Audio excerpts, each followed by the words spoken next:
The gym sat on the corner of a busy Chicago street, its wide glass windows fogged from the heat and sweat inside. Every evening, it filled with the sharp clang of weights, the rhythmic slap of jump ropes, and the loud confidence of people who believed strength was something you had to announce. Among them was Marcus Reed, a respected black belt known for his trophies, his powerful kicks, and his even more powerful ego. People watched when he trained. Some admired him, others stayed out of his way. That evening, Marcus was in a playful mood. After finishing a sparring session, he wiped sweat from his face and glanced around, enjoying the attention. That was when he noticed the cleaning lady. She moved quietly along the edge of the gym, pushing the mop with slow, steady motions, careful not to disturb anyone. She looked to be in her late 40s, short, slim, dressed in a plain gray uniform. Most people barely noticed her. Marcus smirked. Loud enough for others to hear, he called out, "Hey, ma'am. You look bored. Want to fight a black belt?" Laughter rippled through the gym. A few people stopped their workouts to watch, assuming it was just another joke from Marcus. Someone added, "Careful, Marcus, she might knock you out with that mop." More laughter followed. The woman stopped mopping. For a moment, the only sound was the music playing faintly from the speakers. Slowly, she lifted her head. Her face was calm. No anger, no embarrassment. Just quiet focus. She looked directly at Marcus, her dark eyes steady and unreadable. "If it's just a joke," she said evenly, "then there's no harm in a friendly match." The laughter faltered. Marcus blinked, surprised. He hadn't expected her to respond, let alone agree. Still smiling, he shrugged. "Sure, why not? Could be fun." The gym owner hesitated, unsure whether to step in, but curiosity held him back. People gathered closer to the mat, phones lowering as they sensed something unusual. The cleaning lady set her mop aside neatly, removed her work gloves, and rolled her shoulders as if loosening stiff muscles. Her movements were smooth, practiced. Marcus noticed it then. The way she stood, feet grounded, posture balanced. His smile tightened, but pride pushed him forward. He stepped onto the mat, bouncing lightly, confident as ever. "What's your name?" he asked, trying to keep the mood light. "Rosa," she replied simply. The trainer rang the bell, assuming it would last only seconds. Rosa raised her hands, not flashy, not aggressive, just ready. The room grew quiet, the earlier laughter replaced by uneasy anticipation.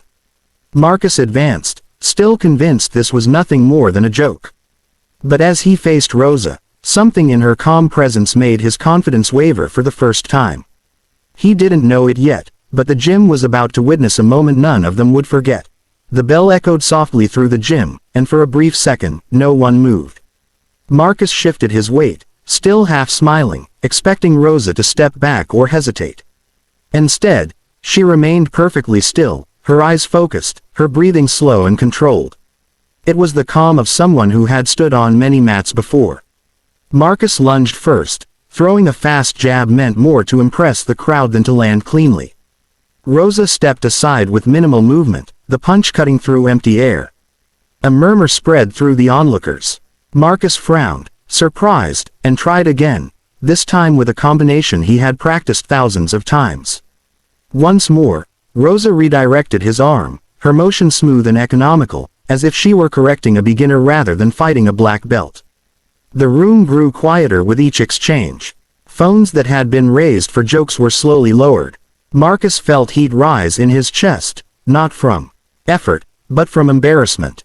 He pressed harder, using strength and speed, trying to regain control. Rosa didn't match force with force. She used timing, angles, and balance. Each time Marcus rushed, she stepped just out of range, guiding his momentum away from her. Then it happened. Marcus overcommitted on a kick, confident it would end the match. Rosa caught the moment instantly. She shifted her stance, lightly tapped his supporting leg, and used his own movement against him. Marcus lost balance and went down, hitting the mat with a stunned breath. The sound wasn't loud, but it felt heavy. Silence filled the gym. Rosa didn't celebrate. She didn't raise her hands or look at the crowd. She simply knelt, applied a controlled hold, and waited. Marcus tapped quickly, his face red, more from shock than pain. Rosa released him at once and stood, offering her hand. Marcus hesitated, then accepted it. She helped him up with surprising gentleness. Their eyes met, and for the first time, Marcus nodded, not as a champion, but as a student who had just learned something important. The gym owner stepped forward, clearing his throat. "I guess it's time I told you all," he said. "Rosa isn't just our cleaning staff. She's a former national martial arts champion. She competed for years before retiring. She cleans here because she likes the environment, and because it keeps her grounded." Whispers spread, followed by respectful silence.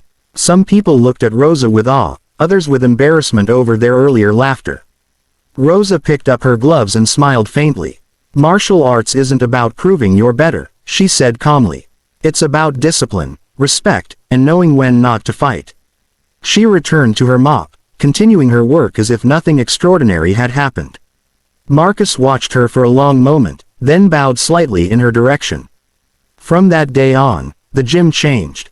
The jokes stopped, respect came quicker, and everyone remembered the night a quiet cleaning lady taught them that true strength doesn't need to announce itself.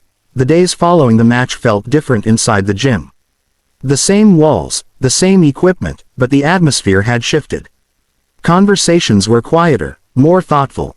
People who once bragged about their strength now focused on form, patience, and learning. At the center of that change stood Marcus. He arrived early the next morning, earlier than anyone expected. Gone was the loud confidence, the playful arrogance. He wrapped his hands carefully, warming up in silence. When Rosa entered with her cleaning cart, Marcus stopped what he was doing. He walked over respectfully and bowed his head. "I owe you an apology," he said sincerely. "For the joke, for the disrespect." Rosa studied him for a moment, then smiled kindly. "Apologies matter when they come with change," she replied. Marcus nodded. Would you be willing to teach me?" That simple question surprised nearby students more than the match itself. A black belt asking a cleaning lady for guidance was something no one would have imagined a week earlier. Rosa didn't answer right away. She finished wiping a bench, placed her cloth neatly aside, and then said, "I don't teach titles. I teach attitude. If you can leave your ego at the door, we can train." From that day on, Marcus became the first to arrive and the last to leave. Rosa trained him quietly after hours, correcting small mistakes others had overlooked for years. She taught him balance before power, awareness before aggression. Marcus learned that true mastery wasn't about winning every exchange, but about understanding himself. Word spread beyond the gym. New members joined, curious about the woman who had humbled a champion. But Rosa never sought attention. She declined interviews, avoided praise, and continued cleaning floors between sessions. To her, humility was part of the practice. The gym owner noticed the transformation too. Discipline improved. Respect replaced mockery. Even beginners felt welcome, no longer afraid of being judged.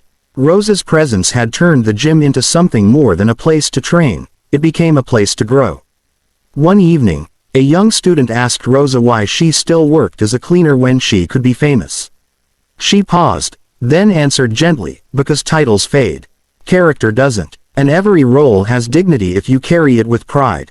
Marcus overheard those words and felt them settle deep within him. Months later, during a regional tournament, Marcus competed again. But this time, he fought differently. Calm, focused, respectful. When he won, he bowed, not just to his opponent, but to the crowd, to his teachers, and silently, to Rosa. Back at the gym, nothing changed for her. She still arrived with her cart, still worked quietly. But now, every person who passed her greeted her with respect.